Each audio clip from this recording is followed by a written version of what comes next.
Regardez bien notre planète Terre. Qu'est-ce qui saute aux yeux? Bien vu. Elle a exactement les mêmes couleurs que le foulard de la 67. Et si cette petite unité du Sacré-Cœur de Jets n'était qu'une puissante agence dirigeant le monde dans le but de faire triompher la gloire de leur dieu vénéré, Baden-Powell? Et oui, au Jamboree de 1920 déjà, Baden-Powell avait été proclamé World Chief. Il se révéla être le Messie tant attendu et utilisa des symboles explicites tels que la fleur de lys, le symbole de la royauté française de pouvoir divin. Il lui fallait alors une société secrète qui devait ensuite faire perdurer son règne. Pourquoi le chiffre 67, direz-vous? Prenez le nom Baden-Powell Jr. Quand on remplace chaque lettre par son numéro correspondant et qu'on additionne, on obtient les nombres 26, 83 et 10.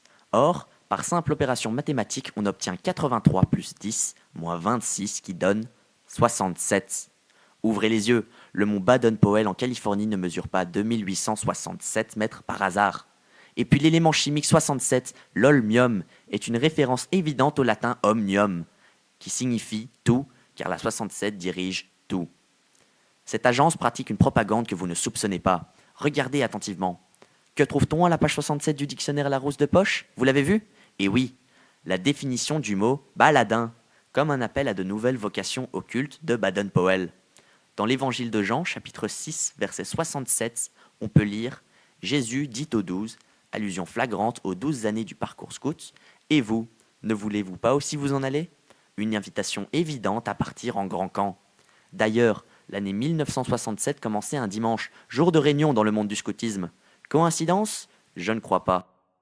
La 67 est bien plus ancrée que vous ne le pensez dans la gouvernance mondiale. La franc-maçonnerie, par exemple, n'est qu'une simple ramification de leur société secrète. En effet, tout le monde sait que le niveau le plus élevé est le 33e, mais il existe un rang caché, nommé le rang 34. Or, lorsqu'on additionne les nombres 33 et 34, et oui, on obtient 67. Et les locaux de la 67e, ils se trouvent à Bruxelles, la capitale de l'Union européenne. Cette institution n'existe que pour perpétuer la gloire de Baden-Powell. D'ailleurs, le siège du Parlement européen se situe à Strasbourg, dans le Bas-Rhin, le département numéro 67. Et savez-vous ce qu'on trouve non loin de Strasbourg? La ville de Baden-Baden. Et ça n'étonne personne. Parmi les personnalités importantes de l'agence, vous connaissez déjà les soi-disant animateurs de vos enfants. Mais vous ne soupçonnez pas que des élus sont envoyés pour clamer la gloire de Baden-Powell. Toujours en chanson, l'activité favorite de Baden-Powell autour du feu. Prenez la chanteuse Heather Nova par exemple. Traduisez Nouvelle Heather, nommée ainsi en hommage à la fille de Baden-Powell qui s'appelait Heather. Et devinez sa date de naissance? Le 6/7 1967, comme par hasard. La chanteuse Zara Larsson est également à compter parmi les leurs. Sur sa page Spotify, remarquez que son producteur se nomme Scoot Scooterson, nom d'emprunt de la 67 évidemment.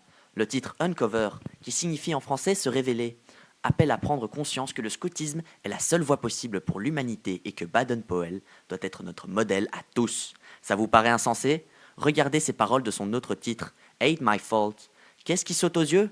Bien vu, les mots Nope, Well et Bad, qui sont l'anagramme parfait de Baden-Powell. Coïncidence? Je ne pense pas. Mais vous vous demandez qui est cette Zara Larsson? Zara, prénom dont le signe astrologique associé est le lion. Or, rappelez-vous qui menait la 67 jusqu'en 2014 pour se consacrer à d'autres activités, exactement l'année où la chanteuse sortait de l'anonymat? Guanaco, dite Annick Lyon. Si vous avez encore des doutes, souvenez-vous de la fin du monde prévue par les Incas pour 2012. Ils avaient simplement prédit l'avènement du règne de la 67. En effet, le site numérologie.com nous apprend que la signification du nombre 67 est un équilibre après une période d'instabilité.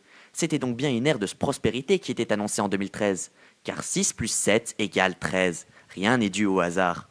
Maintenant, vous ne pourrez pas dire que vous ne saviez pas.